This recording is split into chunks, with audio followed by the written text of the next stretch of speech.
وجه من أوجه تسطيح العمل السياسي يريد بملامحه الحادة شق زحام التنافس على رئاسية الجمهورية الفرنسية، ففي كل مناسبة يبدو فيها متسلقا تارة التاريخ وتارة الجغرافيا، مرتبكا بمنظومة تصريحات لا تتماسك حتى في منظور الأعراف السياسية.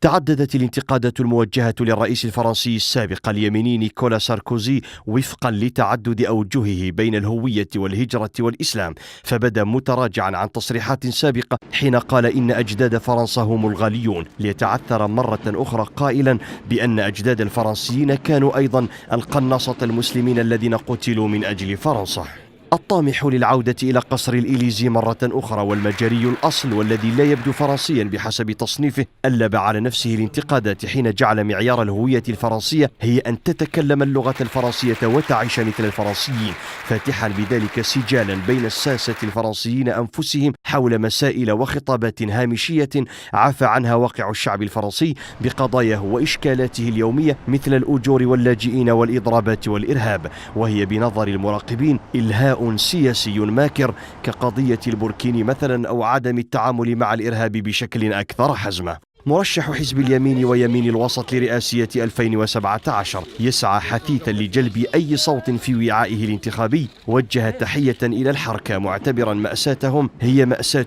كل فرنسا، وعبرهم يمكن كتابة القصة الوطنية للأجيال، مما أثار انزعاج منافسه في الانتخابات التمهيدية ألان جوبي الذي تأسف للانحطاط الذي هبط إليه النقاش السياسي، واصفا إياه بالعقيم.